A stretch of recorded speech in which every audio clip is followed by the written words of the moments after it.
tão certo como o ar que eu respiro.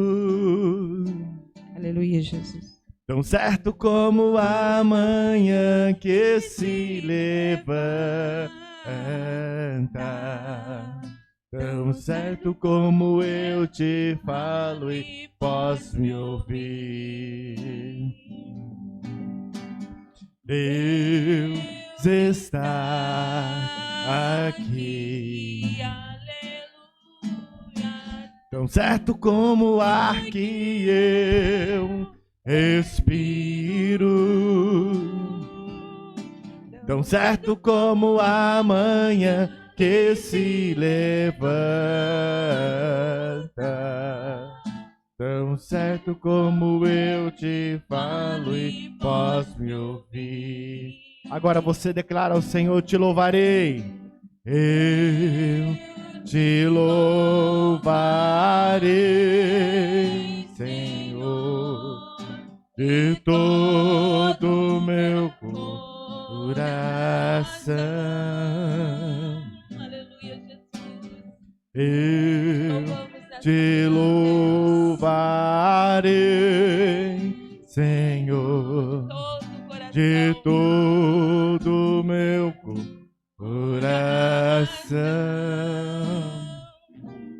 Na presença dos deuses a ti cantarei louvores.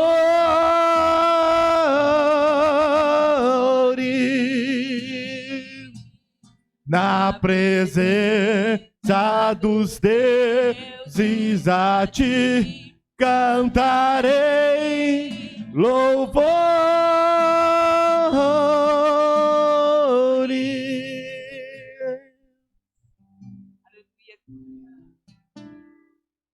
Continua louvando ao Senhor. Deus está aqui. Aleluia. Vamos continuar nesse clima falando: Deus está aqui. Nós chamamos a existência, a presença do nosso Deus neste lugar. Aleluia. Aleluia, Jesus. Nós queremos entoar louvores a Ti nesta manhã. Aleluia, Jesus. Nós queremos dizer como Tu és bom. Nós queremos render o nosso coração a Ti nesta manhã e dizer: Pai, nós somos gratos ao Senhor. Aleluia. Cante mais uma vez essa canção. Deus está aqui.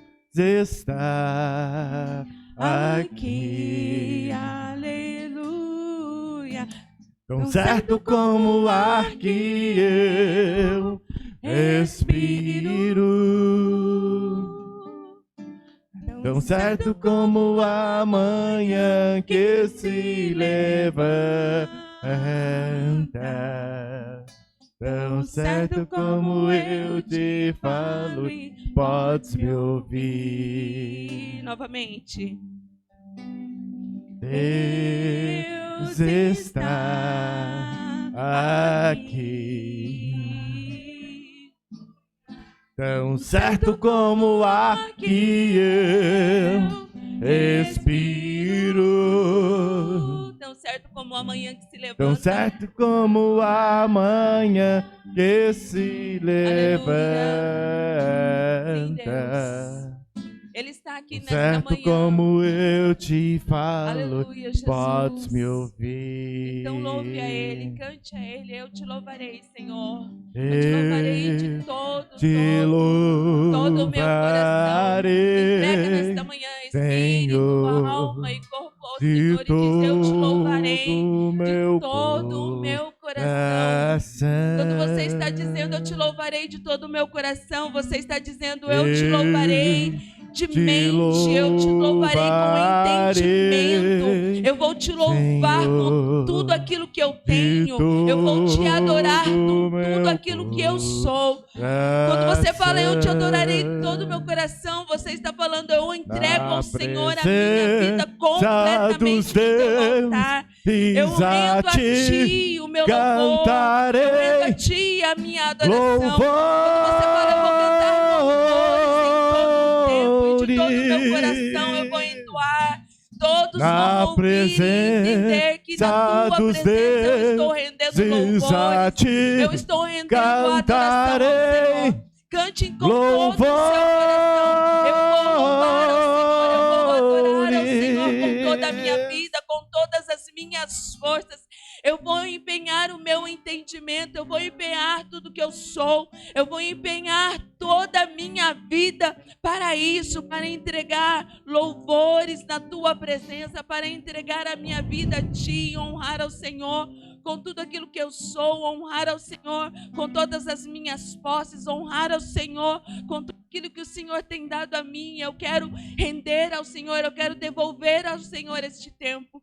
Deus, nós te louvamos por esta manhã, nós te adoramos por esta manhã em sua presença. Nós não temos palavras para te agradecer. Que bom quando nós podemos nesta manhã abrir os nossos olhos e falar: Deus, eu estou bem, eu estou vivo. Ah, papai, muito, muito obrigada por esta manhã, quando nós abrimos os nossos olhos e podemos respirar profundamente. Nós te agradecemos, Deus, pela noite que o Senhor nos concedeu. Nós te agradecemos pela família que o Senhor nos concedeu, por cada estar aqui nesta manhã, que tirou este tempo para juntos adorarmos ao Senhor, que levantou da sua cama nesta manhã e disse: eu vou adorar ao Senhor, eu vou buscar ao Senhor. Como é bom, ó Deus, quando nós podemos, nas primeiras horas do dia, render ao Senhor o nosso tempo. As primeiras horas do nosso dia, render ao Senhor. Nós estamos em um domingo, o primeiro dia da semana, e nós podemos não só render o primeiro dia da semana na sua presença, mas render também a nossa primeira hora do dia, as primícias do nosso dia. Nós estamos entregando ao Senhor nesta manhã, Deus. Nós colocamos diante de Ti cada vida que está neste lugar, as vidas que não puderam, as famílias que não estão aqui, mas cada um dos Teus filhos que estão aqui estão representando alguém, estão representando uma casa, estão representando uma família, estão representando um trabalho. Nós colocamos diante da Tua presença, Pai, este tempo, esta comunidade, cada um dos Teus filhos, as petições de cada um. Deus, nós queremos entregar diante da Tua presença e declarar o novo do Senhor sobre cada vida. As expectativas dos Teus filhos, se elas estiverem colocadas no Senhor, todas as expectativas serão supridas. Que nesta manhã nós possamos colocar todas as nossas expectativas em Deus. Nós não colocamos as nossas expectativas no homem, nós colocamos as nossas expectativas no Senhor. Deus, nós colocamos em Ti todas as nossas expectativas. Nós consagramos este tempo, nós entregamos o nosso louvor, nós entregamos a nossa adoração ao Senhor. Queremos Te pedir, papai, vem neste lugar. Envia anjos para estar aqui. Nós consagramos e santificamos esse lugar ao Senhor. Deus, em nome de Jesus, tudo aquilo que não provém do Senhor fica fora deste local e nós só recebemos aquilo que o Senhor tem para cada um de nós, Deus. Nós Te pedimos nesta manhã, Deus, recebe. Nós consagramos ao Senhor também este tempo, quando nós temos colocado um propósito de 21 dias de oração e jejum na Tua presença. Nós colocamos e nós celebramos e nós Te agradecemos, Pai, porque foram 21 dias de persistência, foram 21 dias de perseverança, de constância na Tua presença, orando, buscando, colocando algo na Tua presença. E nós somos gratos, ó Pai, por vencer esses 21 dias. Nós colocamos um alvo e nós buscamos este alvo. Nós agradecemos pelas respostas que o Senhor já tem nos dado nesse tempo. E nós queremos, ó Pai querido, buscar ainda mais aquilo que ainda não obtivemos respostas. Nós vamos, ó Pai querido, fazer esse compromisso de correr, de permanecer constantes na Tua presença, até que o Senhor traga as respostas para o nosso coração, até que o Senhor traga a resposta para o coração de amigos nossos que estão pedindo, Pai querido, e clamando por algo, estão clamando por saúde, estão clamando, Pai, para a cura de uma enfermidade. estão clamando por libertação, outros que estão angustiados, desesperados na área das finanças, buscando um trabalho. Deus, em nome de Jesus, nós queremos colocar todos os pedidos que até aqui nós temos clamado nesses 21 dias de propósito. Nós colocamos diante da tua presença, Pai, que haja cura, que haja libertação, que haja um mover da parte do Senhor sobre cada vida que nesses 21 dias foram constantes, foram perseverantes, ó Pai querido, estão firmes no propósito, que o Senhor possa abençoar. Nós sabemos que o Senhor é um Deus, ó Pai querido, leal, que o Senhor é um Deus abundante, que o Senhor olha para o coração daqueles que estão perseverando, são perseverantes, ó Pai querido, num propósito, que o Senhor possa abençoar de uma forma muito, muito especial, Deus. Em nome do Senhor Jesus, nós celebramos ao Senhor nesta noite e nesta manhã e te adoramos. Aleluia. Glória a Deus. Salmo 150 diz o seguinte: louvem a Deus no seu templo, louvem com poder que vê no céu. E vamos colocar o óculos. Louvem o Senhor pelas coisas maravilhosas que Ele tem feito. Louve a sua imensa grandeza. Louvem a Deus com trombetas, louvem com harpas e liras, louvem o Senhor com pandeiros e danças, louvem com harpas e flautas, louvem a Deus com pratos musicais, louvem bem alto com pratos sonoros, todos os seres vivos, louvem ao Senhor. Tem gente viva neste lugar? Tem gente viva neste lugar? Amém. Todos os seres vivos louvem ao Senhor. Levante a sua mão bem alto ao céu e dê uma salva de palmas bem linda para o Senhor. Graça e paz, povo lindo desse novo tempo. Nós estamos aqui para celebrar a Ele, que é digno de toda honra, toda glória, todo louvor e toda celebração. Vamos celebrar a Ele? Amém? Vamos celebrar? Este é o tempo de nós adorarmos e celebrar aquele que é digno de todo louvor, de toda honra, de toda adoração. Ouve-se um júbilo de todos os povos, os reis se dobraram, Senhor. Ouve-se um brado. Ouve-se um brado de vitória. O dia do Senhor chegou. Ouve-se em todos os povos que um novo rei surgiu. Impérios reconhecem. Impérios reconhecem. Pois sua destra reinará. Leão de Judá. Leão de Judá. Aleluia, Leão de Judá. Leão de Judá. Prevaleceu. Ouve-se um júbilo. Ouve-se um júbilo de todos os povos, os reis se dobraram, Senhor.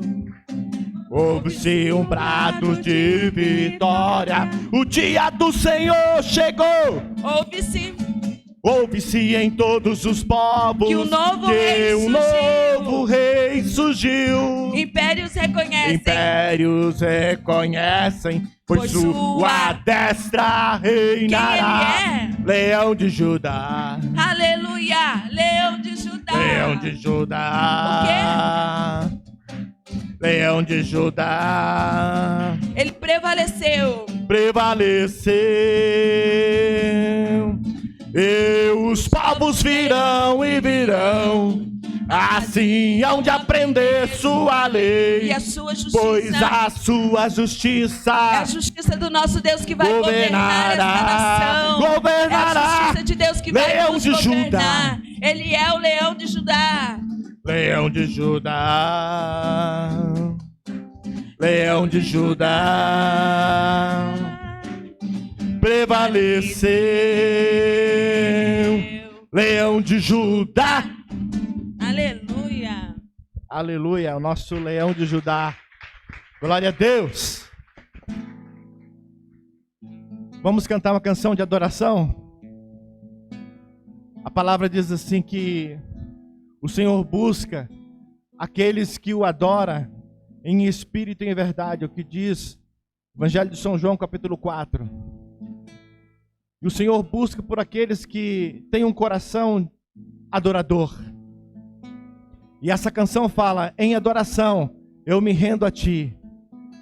Essa canção fala de um rei que se prostrava diante de Deus em adoração. E a palavra diz que quando ele tocava sua harpa, as entidades saíam, porque havia uma unção, havia uma glória que descia sobre o local. E essa canção começa dizendo assim, ó: em adoração eu me rendo a ti. Se renda aos pés do Senhor. Tu és como um rio, rio de águas vivas. Declare ao Senhor nesta manhã: dentro de mim és manancial, fonte inesgotável, traz vida ao coração. Aleluia. Como o rei Davi, quero te louvar. Tu és a ti, Senhor, em adoração. Digno és de louvor, majestade santa.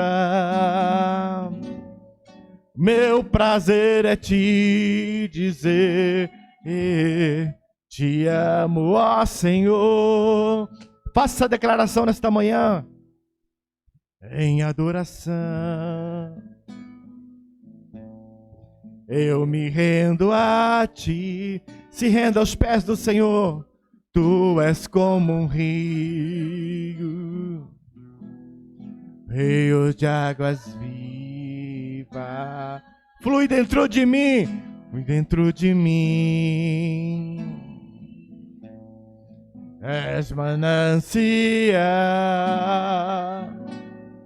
fonte inesgotável. Ele é uma fonte inesgotável, traz vida ao coração. Como o rei Davi, quero te louvar. Minha alma canta a ti, Senhor, em adoração. Se renda ao Senhor. Digno és de louvor. A Ele a honra, a glória. Majestade santa. Aleluia. Meu prazer é te dizer: te amo, ó Senhor. Aleluia. Nosso prazer é adorar o nome do nosso Deus. Do jeito que você está, eu quero que você feche os teus olhos. Pai, nós te louvamos por esta manhã. Nós o glorificamos porque tu és bom. E a tua misericórdia dura para sempre. E nesta manhã nós queremos te entronizar, Pai, neste lugar. Queremos te entronizar, Pai, no nosso coração. E como expressão da nossa alma, Pai, nós queremos colocar o Senhor no centro da nossa vida, no centro da nossa coexistência. Portanto, Pai, nós repreendemos toda ação contrária, tudo aquilo que porventura queira tirar-nos do centro da tua vontade. De tudo aquilo que tenta de alguma forma nos tirar do teu propósito, tirarmos, macular a verdadeira identidade em ti, em Cristo. E nesta manhã, Pai, eu peço que a tua glória, Pai, desça sobre nossa mente, o nosso coração.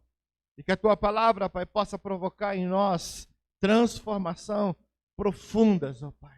Que o nosso coração esteja disposto, Pai, a permitir que a tua palavra adentre as profundezas e que nos liberte, que nos salve, em nome de Jesus. Aleluia. Glória a Deus. Podemos assentar, queridos. Nesta manhã, eu quero compartilhar com vocês. Tá bom em altura do microfone para vocês? Tá tranquilo? Eu quero compartilhar com vocês uma palavra. Uma igreja de visão. Uma comunidade de visão.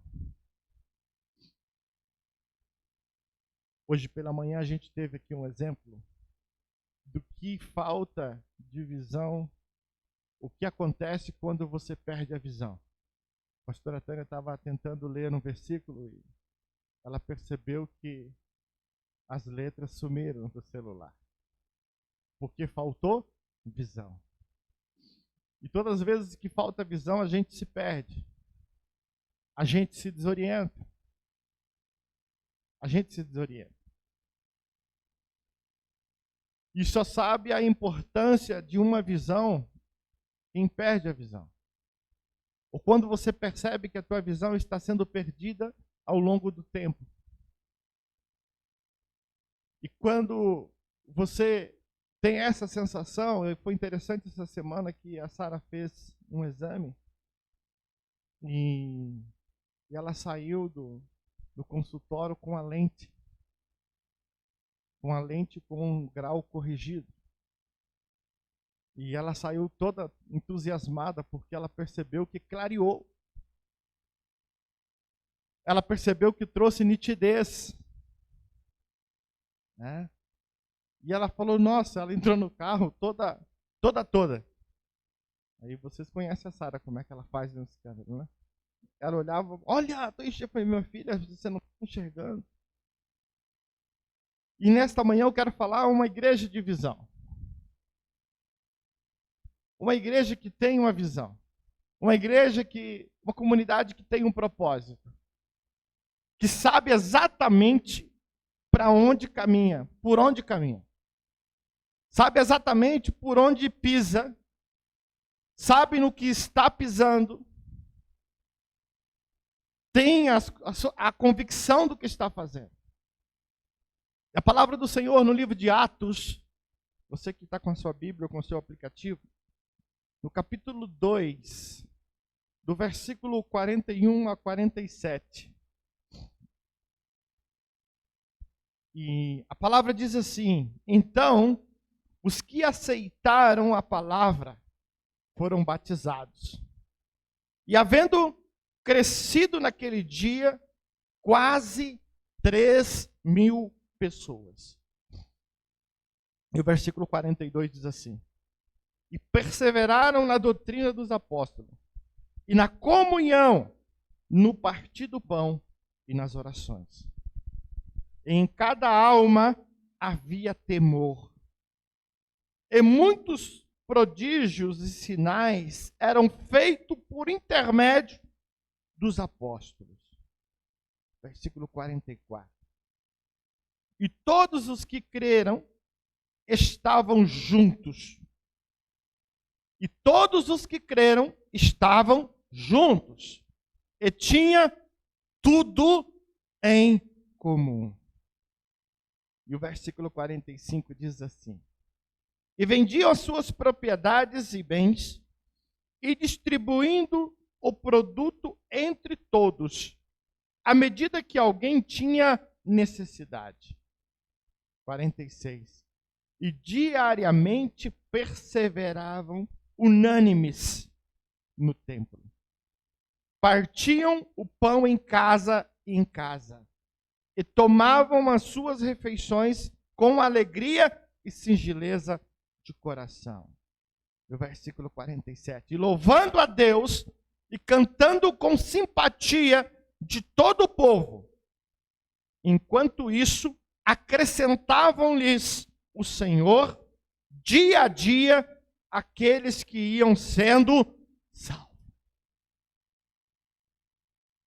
A igreja primitiva, a igreja original, porque quando a gente fala de igreja primitiva, a gente está falando daquilo que é original.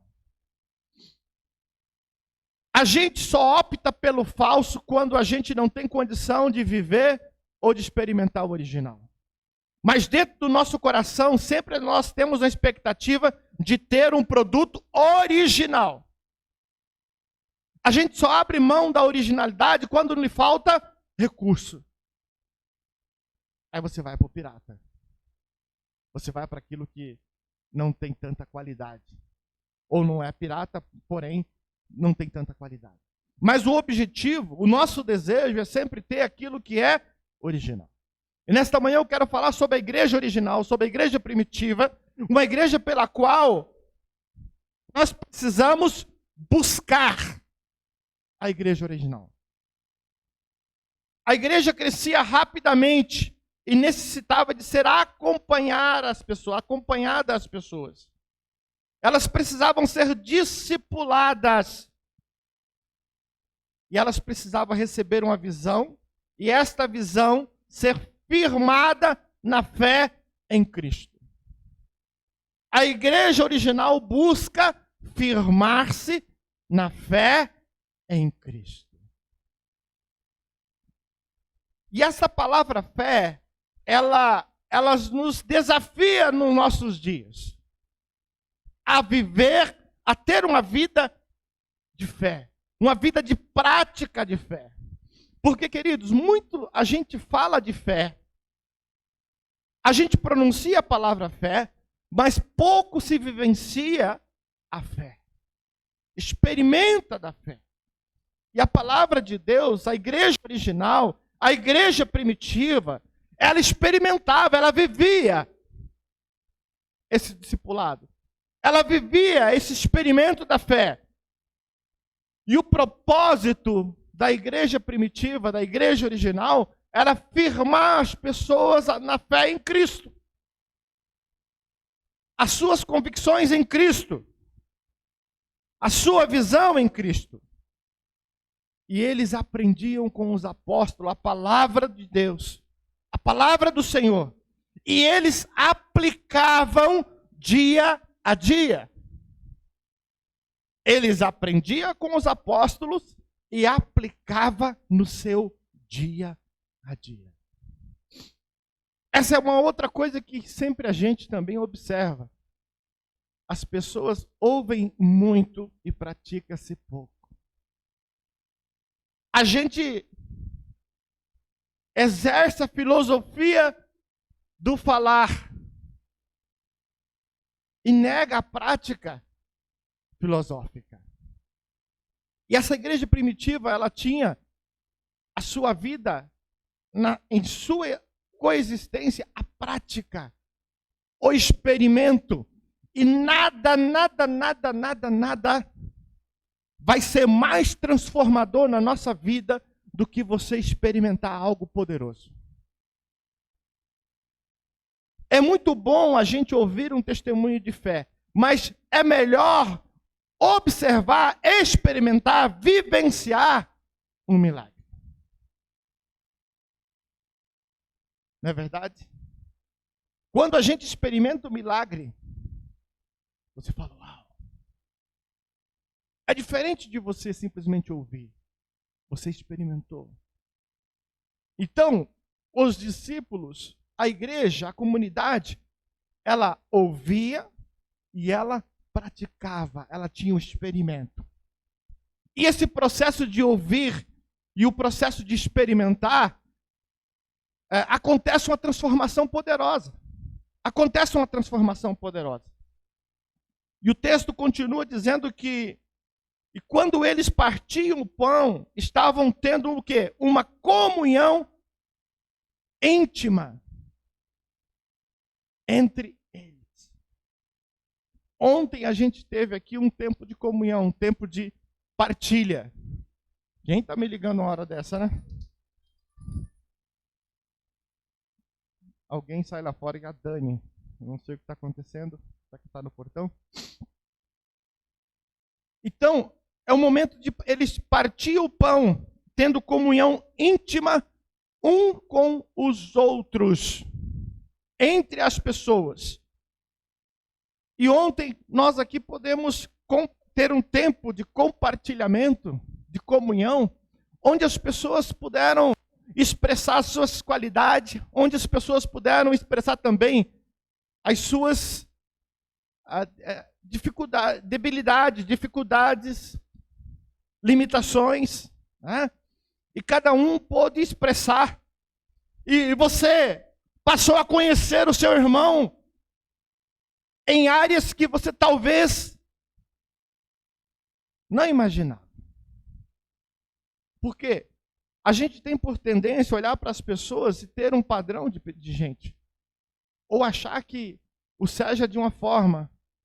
Ou achar que a Tânia é de uma forma. Mas o passo que você convive, você começa a conhecer. E quanto mais transparência há, quanto mais diálogo há, mais você se conhece. Então, eles tinham uma oitiva dos apóstolos, eles tinham uma prática do evangelho e eles tinham um experimento. Eles vivenciavam na prática a comunhão. E eles se interessavam pelo outro. Então nós aprendemos que a comunhão significa ter tudo em comum. Ter tudo em comum. Ou seja, é algo corriqueiro, voluntário, simples, sem esconde-esconde, claridade, transparência. Comunhão é isso. Eles tinham tudo em comum. Eles se conheciam. E quando você se conhece, você conhece a dificuldade do irmão. Então você está pronto a ajudá-lo. Você sabe da necessidade do irmão.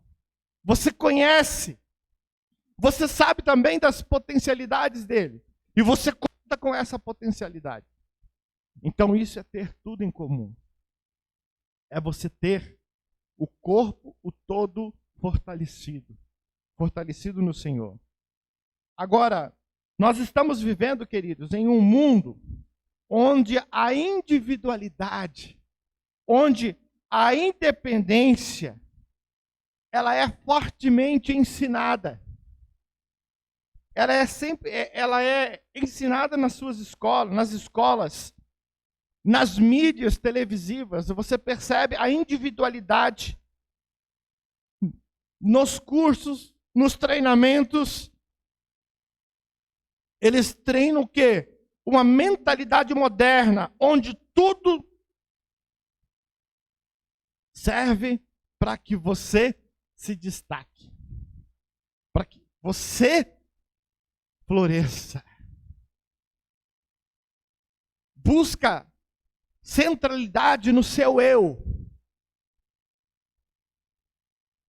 Glória para o seu eu, para o seu indivíduo. Esse é o mundo que nós estamos vivendo. Essa é a palavra mais comum nas palestras, nas instruções, nas escolas, sempre voltado para o eu. Para que você possa, para que você possa, para que você possa. E nunca voltado para aquilo que é comum, ao todo. Nunca colocado de maneira que todos possam conviver e experimentar. Agora, eles vivem uma prática chamada assim humanismo. Hoje está muito evidente a prática do humanismo, ou seja, voltado para si, para o seu bem-estar, e somente para o seu bem-estar. Agora, a gente precisa ter princípios de relacionamento, aonde o nosso bem-estar seja participante da glória de Deus. Aquilo que Deus quer fazer parte da minha vida. Deus quer fazer parte da sua vida. Deus quer fazer parte da sua família. para que tenhamos tudo em comum. A primeira coisa que Deus fez é, Deus nos criou com um propósito. Eu quero que você olhe para o teu irmão e diga assim: Deus te criou com um propósito. E o primeiro propósito que Deus nos criou foi para termos um relacionamento com Ele. Deus nos fez com um propósito. E esse primeiro propósito é que você tenha um relacionamento com Ele. Então, o primeiro propósito de vida nosso precisa ser relacionar-se com Deus. Esse é o primeiro propósito que deve estar dentro de nós. Assim nós teremos um padrão de relacionamento saudável. Padrão de relacionamento saudável. Um com um outro. Por quê? Se eu tenho um relacionamento com Deus, que eu tenho um propósito de relacionamento com Deus, eu tenho também um propósito de relacionamento com o irmão. Isso é natural. Isso é natural. É natural. Vem no mesmo combo. E a gente começa então a ser fortalecido. Primeiro, emocionalmente. E depois, fisicamente. Quando nós nos relacionamos com Deus, como temos o primeiro propósito, o propósito original. A igreja primitiva tinha um propósito original. Essa era a referência da igreja primitiva. Essa é a nossa referência. Primeiro propósito, se relacionar com Deus. Esse relacionamento com Deus vai trazer vida prática de relacionamento com os outros, com os nossos irmãos. E isso vai nos suprir espiritualmente, fazendo com que as nossas emoções, fazendo com que o nosso físico também se relacione. E isso se fala de visão. O segundo ponto é que sem visão, a gente fica sem foco. Olha para o teu irmão e diga assim: sem visão, você fica sem foco. Feche os teus olhos aí agora e tente chegar aqui na frente. Você tem coragem de sair do teu lugar com os olhos fechados, literalmente? Você acha que você chega aqui no púlpito de prima e toca aqui no púlpito? Sem visão, você perde o foco.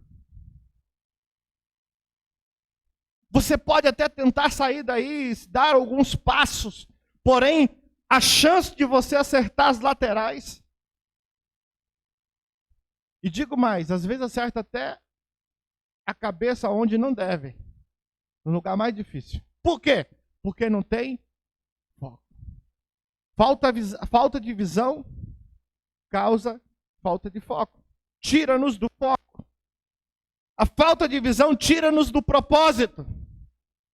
Uma igreja de visão, ela tem foco. Ela tem propósito. E o primeiro propósito, relacionamento com Deus. Segundo propósito, relacionamento com as pessoas. Relacionamento com as pessoas.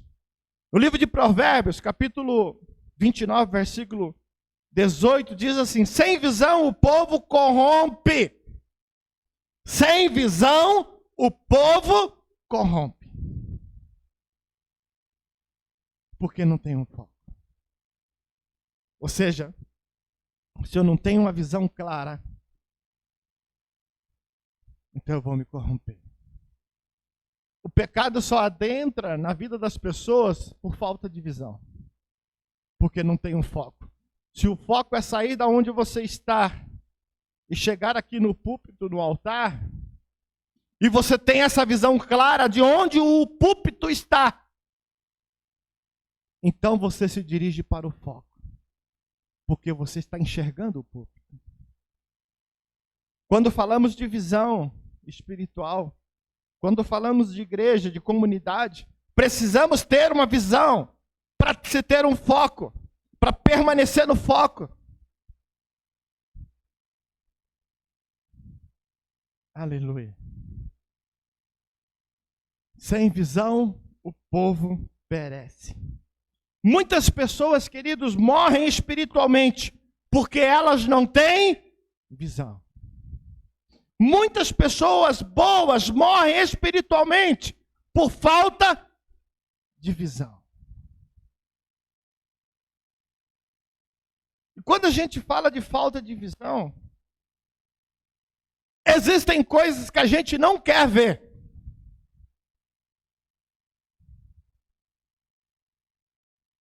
Existem coisas que a gente sabe que estão ali e a gente não quer ver. É necessário ter visão. É necessário ver. Nem que isso faça com que você tome um atalho.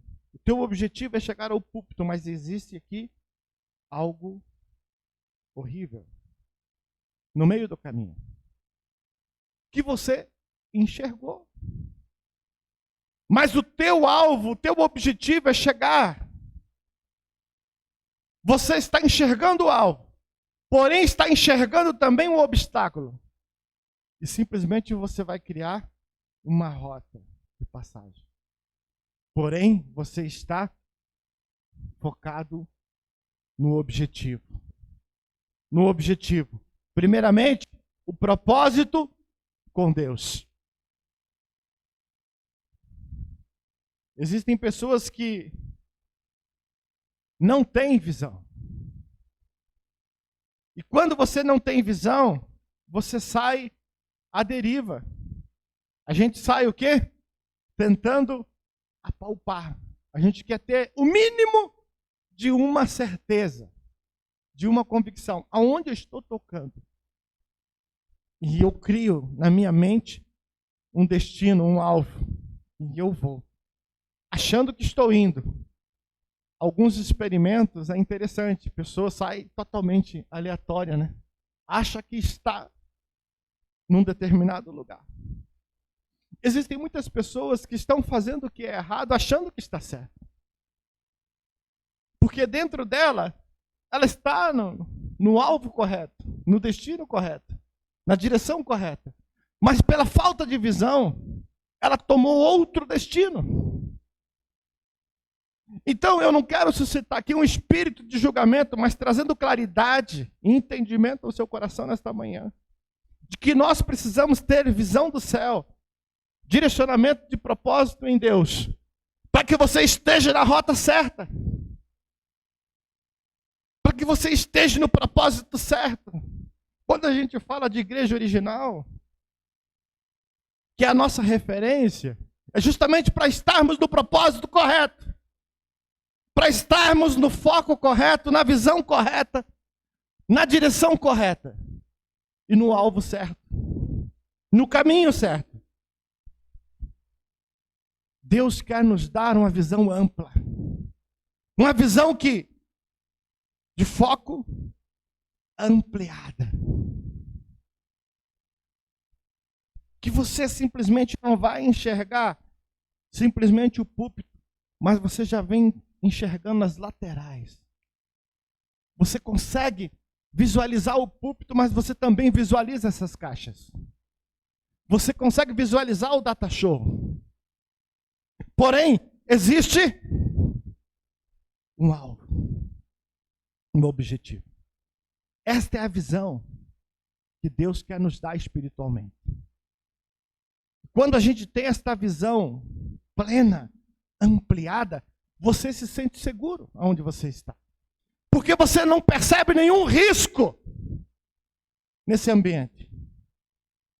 O vento não adentra esse ambiente. O sol não adentra esse ambiente. A tempestade não adentra esse ambiente. Por quê?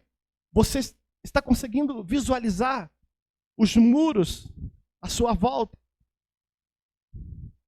Você sabe se a temperatura subir, se você vai ligar esse ar-condicionado. Se esfriar demais, você também vai mudar a chave. E vai aquecer o ambiente. Então você se sente seguro onde você está. É essa segurança que Deus quer que você tenha espiritualmente. Mas para que você tenha essa segurança, você precisa estar no lugar correto.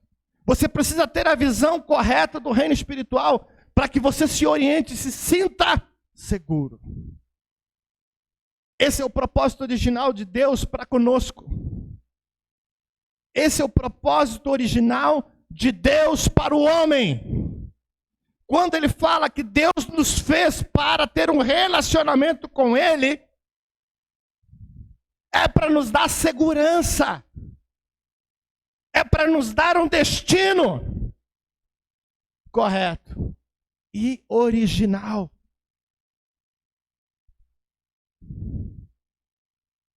Então, quando nós começamos a ter a visão, quando a nossa visão não é corrompida, corrompimento significa o embaralhamento. E só quem tem alguma deficiência ocular sabe o que é isso. Que você tenta buscar, você tenta trazer claridade sobre aquele texto que você está querendo ler, né, Ida? E quando você coloca o óculos, então vem aquilo que está embaralhado, aquilo que está corrompido. Ele existe, está lá, mas o que é? E principalmente quando é uma palavra difícil. Quando você está lendo o russo, né? E praticamente não tem as vogais. Você fica... E aí? Você precisa de claridade para discernir. Pelo menos para compreender qual é a letra que está diante de você. Pelo menos para somar a quantidade de letras e as posições delas. Então, quando a gente fala de visão corrompida, está falando daquilo que não é nítido, aquilo que está ofuscado. Agora, o Senhor quer que você tenha uma visão ampliada. Então saiba, Deus não quer esconder nada de ti. Deus não quer esconder nada de você. Ele vai te mostrar. Seja o ponto de conquista, seja os obstáculos. Ele vai te mostrar a conquista e vai te mostrar os perigos. Os leões, os inimigos. Ele vai te mostrar. Por quê? Isso é visão ampla. É visão ampla de um todo. Então, sem visão, a gente fica sem foco. Se você não tem a visão, você não tem o foco. Você vai estar desorientado. Então a gente precisa ter visão. Terceiro ponto. Homens e mulheres de fé e de visão são aqueles que podem ver além. Homens e mulheres de visão podem ver além. Diminua 8 graus da sua visão natural. Que você vai compreender claramente o que é ver além. Não é porque não há esforços, é porque não está vendo. Não é porque as pessoas são ruins, é porque elas não estão vendo. Não é porque elas não querem, só querem praticar o mal, é porque elas não estão vendo. Ao passo que as pessoas veem, então elas estão diante de uma realidade. Então, homens e mulheres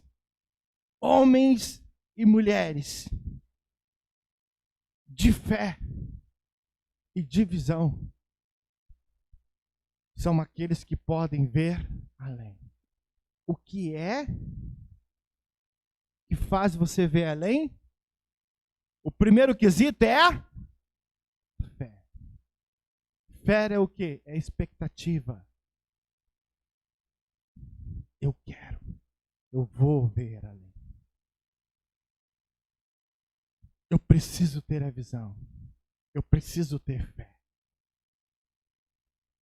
Eu preciso para ir além. Porque senão eu sou mais do mesmo. Eu sou mais um. Simplesmente mais um. Eu preciso ter fé e ter visão para poder ver além. Antes da visão, precede a fé.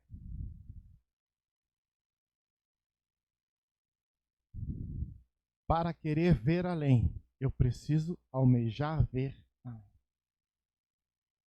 E isso é fé. Porque senão você vai ficar no teu ciclo natural. E esse ciclo natural te limita. Te limita. É ter uma vida limitada. Uma vida comum, limitada. Limitada por baixo. Então a gente precisa ter fé para ter uma visão além. O que é isso? Isso é crer que tudo é possível. É possível salvação na sua família. É possível você romper com aquilo que está te incomodando, está te atrapalhando. E isso gera algo multiplicador. Gera uma replicação nas células. Gente, a fé, ela precisa ser igual coronavírus. Ele entra na célula para que a célula multiplique aquilo que ele almeja. Você precisa ter fé o suficiente para que a fé entre na sua célula. E ela multiplique. E o objetivo disso é aumentar a sua fé. Estou usando o exemplo do coronavírus. É um vírus que adentra a sua pele. Pega uma partícula de gordura. Ele se ativa. E ele procura uma célula multiplicadora. Que está dentro do organismo.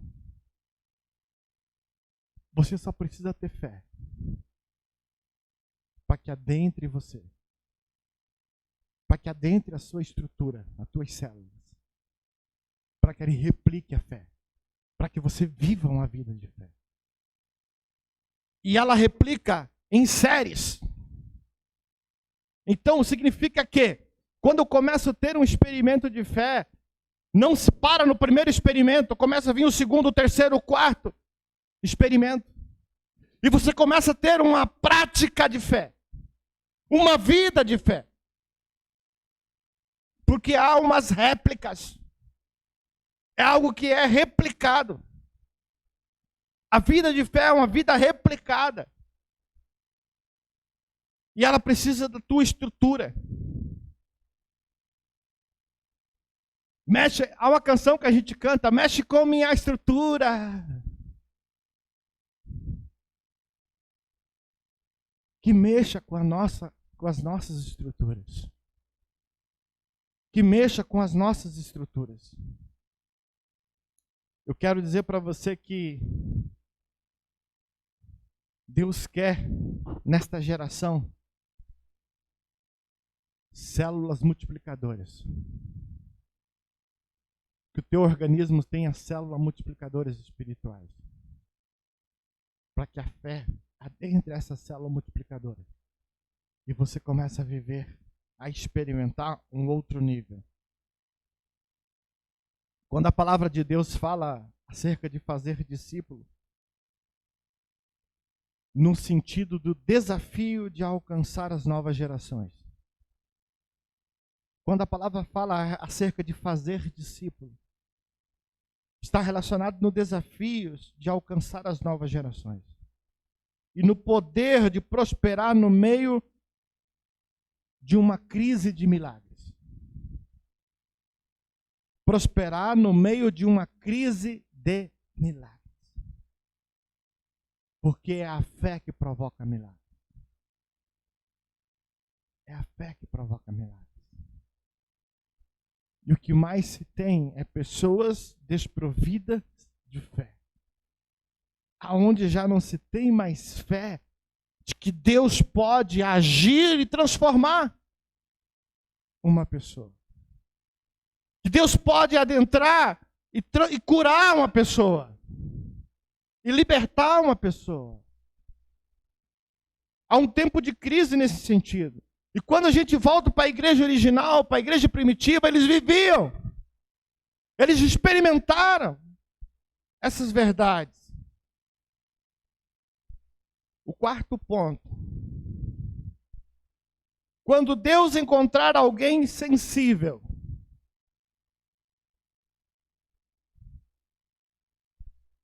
você precisa ser uma pessoa sensível para Deus. O que mais tem é pessoas endurecidas para Deus. O que mais se tem são pessoas fechadas para as coisas de Deus. As pessoas às vezes tendem a ser mais sensíveis para Deus quando há um ditado: quando o caldo entorna. Já ouviram esse ditado? Não? Quando o caldo entornar, ou seja, é que você já perdeu o controle, né? Ele derramou, saiu do seu controle. Mas enquanto as pessoas acham que está controlando, nem sempre elas estão sensíveis para que Deus entre e mexa nesse caldo, que é a nossa vida. Enquanto a nossa vida está no controle, a gente está fazendo as coisas que é simplesmente do nosso interesse, simplesmente da nossa vontade, simplesmente da nossa visão humana. Mas quando o caldo entorna, então eu sou retirado daquela zona de conforto. E aí eu começo a ser mais sensível para Deus. A grande misericórdia é que Deus é misericordioso. Mesmo o caldo entornando, Ele vem ao nosso encontro. Mesmo a gente chegando no segundo tempo, aos 47, Ele vem ao nosso encontro. Mas às vezes a gente permite chegar a este ponto, sendo que eu posso viver isso antes.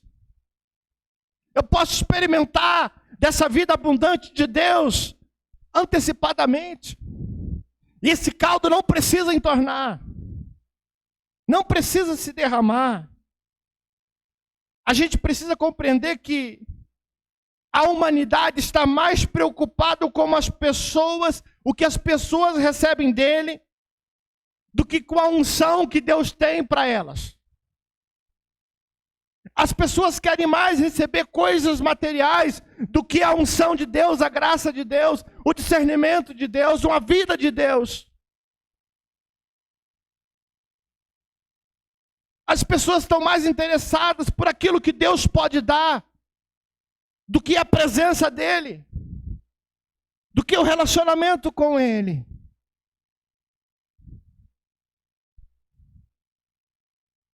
Eu quero que você entenda que quando Deus encontra alguém sensível, antes que o caldo entorne, quando Deus encontra uma pessoa sensível para compreendê-lo, o seu propósito, então ele começa a receber o que a palavra chama de unção. Então ele começa a receber o que a palavra chama-se de dons e provisão. Esta semana a Tânia colocou um videozinho sobre dons e unção. Eu quero que você entenda que a unção tem o poder de quebra. A unção significa que você vai ser quebrado. Quebrado no quê? Não é no físico. É nas suas estruturas, nos seus conceitos. No seu propósito. Talvez você vai ter que mudar um propósito de vida, um modelo de vida que você não queria. Mas a unção quebra o jugo. O que é jugo? Jugo é algo que é colocado, exemplo, sobre os pescoços dos animais. Antigamente, hoje quase não se usa, as juntas de bois, por exemplo, era colocada algo que chamava-se cangaia, né? Nos pescoços. Né? E depois que você coloca aquilo sobre os pescoços dos bois, por mais que eles tenham forças 500 vezes a tua, eles estão subjugados a caminhar por um destino que você determina. E a palavra diz que é a unção de Deus que quebra o jugo sobre aquilo que foi colocado sobre nós, na qual tira a nossa resistência, a nossa capacidade de direção. E a unção de Deus que quebra o jugo. Não há nada que substitua isso. Então, quando a gente fala de propósito, quando a gente fala de visão, de foco, eu tenho uma visão e eu tenho um foco. Eu preciso quebrar o jugo. Eu preciso estar livre do jugo. Porque senão pode ter alguém controlando a tua direção. Isso é muito forte. Pode ter alguém controlando. Você pode se achar fortão, fortona, mas ainda tem um jugo, e se tem um jugo, está me direcionando. Eu estou vendo, e você sabe sabe o que eles fazem com os animais? Sabe o que eles fazem com o animal? Quando o animal é muito arisco, eles colocam um tapa para que ele tenha simplesmente a visão do que está à frente, do caminho que o condutor está querendo conduzi-lo, para que ele não tenha a visão periférica, para que ele não tenha a visão ampliada. É tudo isso que o inimigo faz. É colocar um jugo, é colocar um tapa. Chama exatamente tapa. Vocês conhecem essa ferramenta? O pessoal de prédio não conhece, né? O pessoal os garotinhos e garotinhas de prédio não conhecem. Mas é uma maneira bem rudimentar, antiga, de colocar os mais fortes em uma direção. Aí o homem, para controlar um animal, coloca-se um tapa, coloca-se um jugo. Coloca-se um freio e ele simplesmente faz assim. Você tem a opção de virar para a esquerda, virar para a direita, seguir em frente, olhando para um determinado lugar que eu quero que você olhe. Agora, Deus quer trazer para nós uma visão ampliada, uma visão independente dele.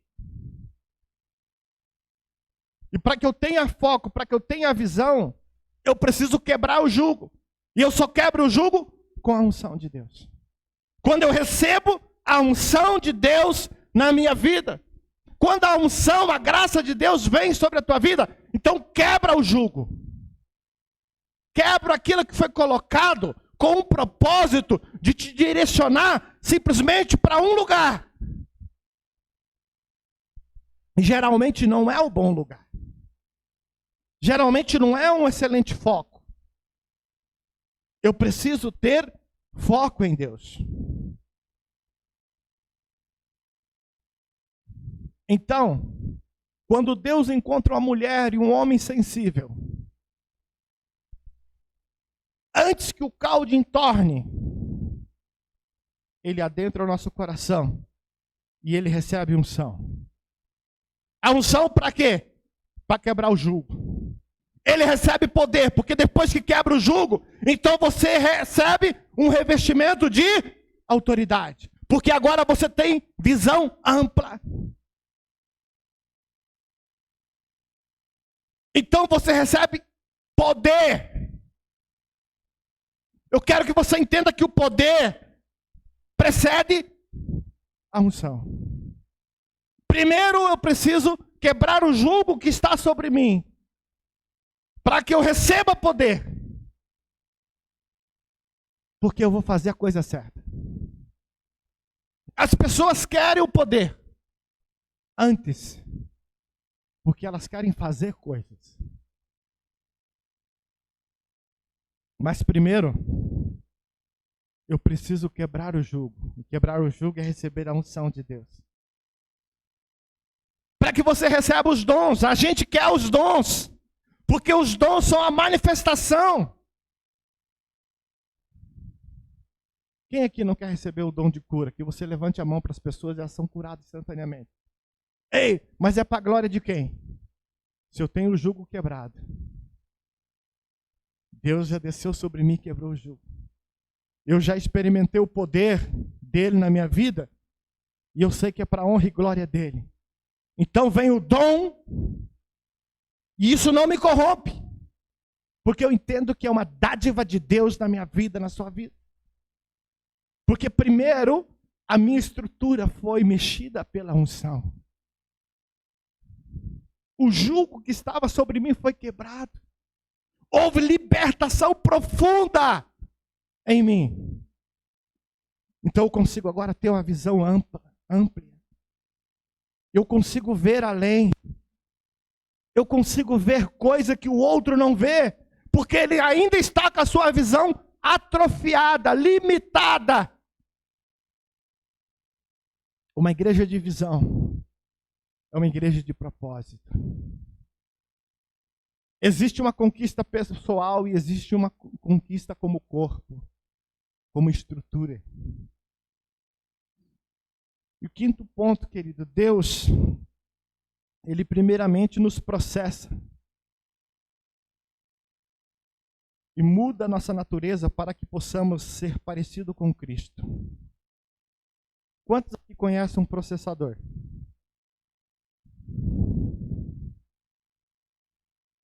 Isso significa que você vai colocar coisas ali dentro e vai mudar a característica.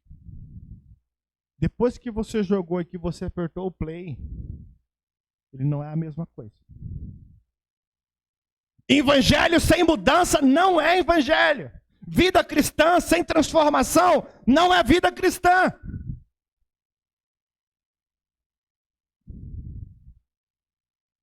As pessoas, às vezes, querem até frequentar uma comunidade, uma igreja, independente do nome. Mas o que mais elas relutam é por mudanças. Eu quero dizer para você que não existe igreja sem mudança.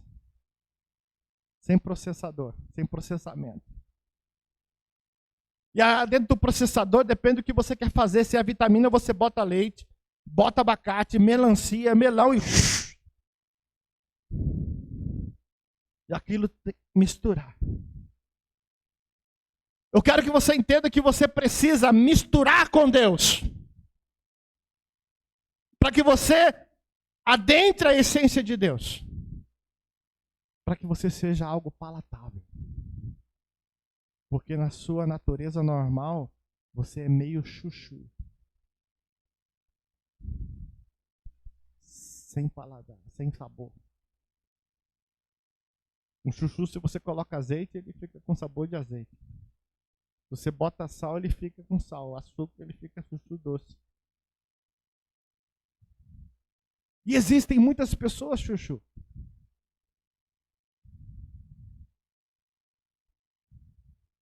Uma hora tá na merda. Ele exala.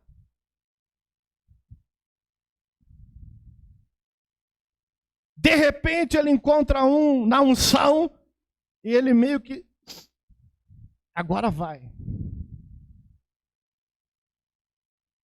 enquanto ele não destruir a estrutura de chuchu, ele fica pegando coisas.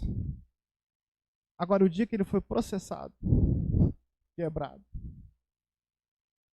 aí ele deixou de ser chuchu. Aí ele não volta mais àquele estado primário. E quando você experimenta o processador de Deus, quando você se mistura com Ele, quando Deus te processa, e o processamento, ele muda a natureza. Ele muda o quê? A sua origem, a tua natureza. Eu não estou falando que vocês são chuchu, tá dando um exemplo de chuchu, tá, gente? Mas mudou a natureza do chuchu, porque foi processado. Mudou a cor, mudou o sabor, o pigmento, misturou, não tem como tirar mais. Bateu tudo aquilo em alta velocidade. Deus quer mudar a nossa natureza pecaminosa. Deus primeiramente quer processar. A primeira coisa que Deus quer fazer em você é te processar. É mudar a tua natureza. E agora, você está disposto a se jogar para ter uma visão ampliada? Porque senão você vai ter uma visão limitada como os outros têm.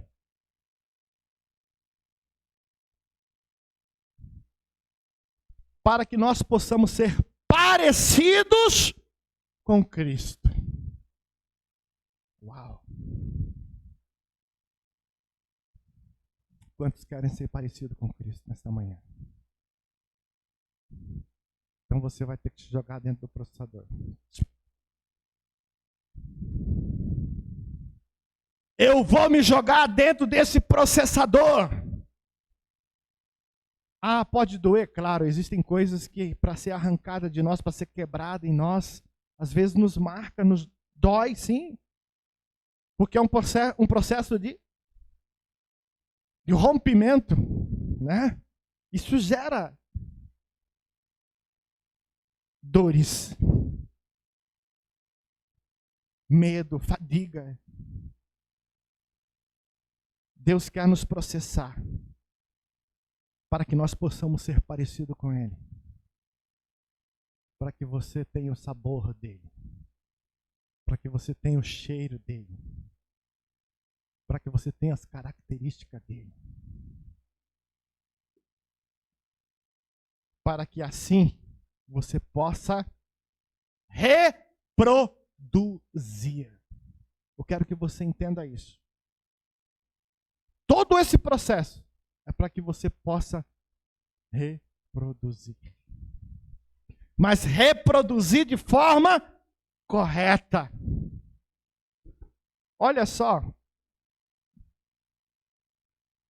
Deus nos deseja abençoar para que você possa abençoar outros. Jeremias capítulo 18, versículo 6 diz assim: não poderei eu fazer de vós o que fez o oleiro? O que faz o oleiro? Quando o vaso está defeituoso? Quebra e faz de novo. E ele fala assim: não poderei eu fazer de vós como faz um oleiro? Pergunta do Senhor para você. Ele pode fazer você de novo como faz o oleiro? Você permite que ele te faça de novo? Aleluia. E ele fala assim, todo o versículo 6. Não poderei eu fazer de vós o que fez o oleiro à casa de Israel? A vocês? Diz o Senhor, eis que como barro na mão do oleiro, assim sois vós na minha mão, ó casa de Israel. Novamente, a gente não consegue fugir do processador, das mãos de Deus. Faz assim com as tuas mãozinhas.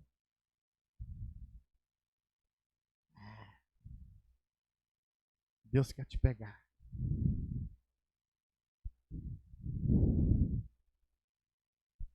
Mas eu quero que você entenda que um vaso lindo e perfeito tem valor.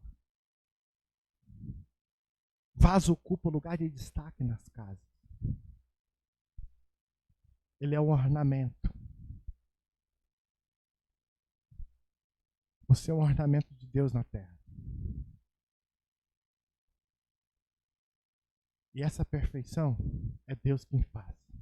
Ele que molda. Não é que você é perfeito.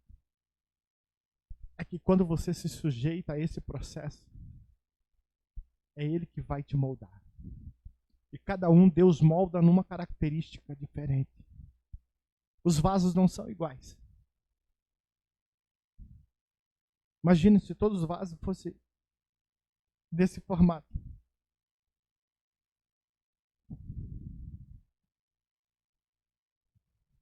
Os vasos são diferentes. Alguns são mais afinadinhos, outros menores, outros maiores.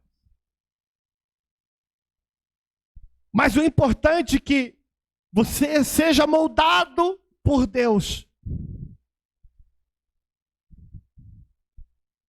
Que você seja moldado pelo Senhor. Ele nos pega de uma forma bruta e molda-nos, coloca o seu espírito e transforma-nos em pessoas melhores. Em pessoas melhores. Em pessoas felizes, completas, prósperas, em tudo. Aleluia! Quantos recebem essa palavra? Ele pega você de uma forma bruta. Um chuchu. Você não vai esquecer esse negócio de chuchu.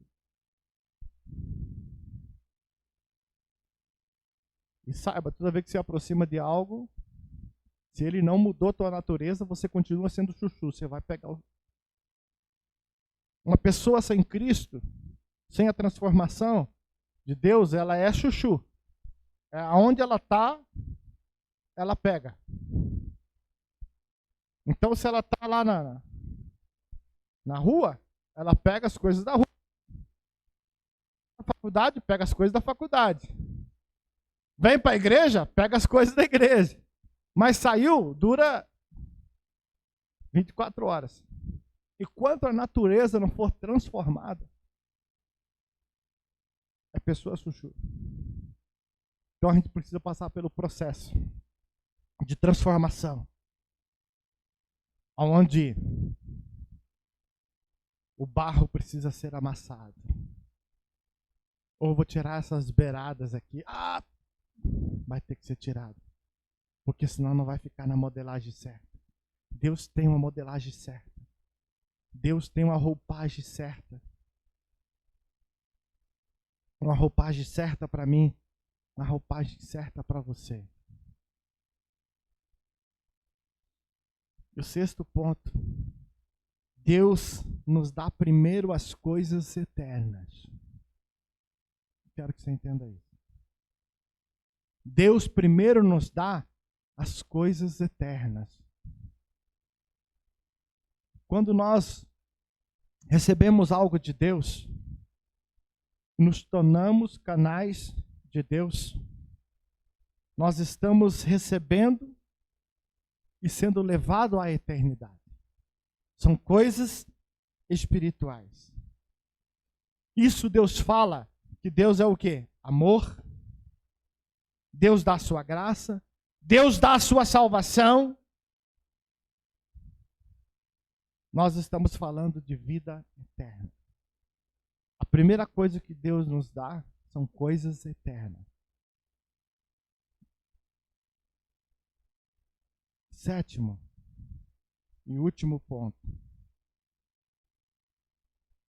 A única visão digna de viver é aquela pela qual você está disposto a morrer. Eu quero que você anote essa frase ou grave essa frase. A única visão digna de viver é aquela pela qual você está disposto a morrer.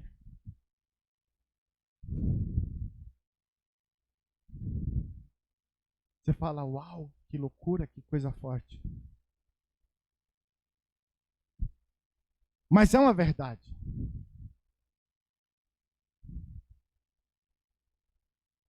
A única visão digna de viver, querido, é aquela pela qual você está disposto a morrer. Por ela. Então a visão precisa ser clara. Não pode ter dubiedade naquilo que você está vendo. Deus quer que você tenha uma visão clara, objetiva. Visão clara, visão objetiva da sua vontade. Para que você possa conquistar a terra, refletindo essa conquista na eternidade. Deus quer que você conquiste na terra, mas refletindo essa conquista na eternidade. Precisa ser algo transformador pela qual vale a pena morrer. Aleluia. E eu quero concluir dizendo o seguinte, pense agora. Primeiro, não tem como fugir. Nós iremos sempre reproduzir aquilo que nós somos em Cristo.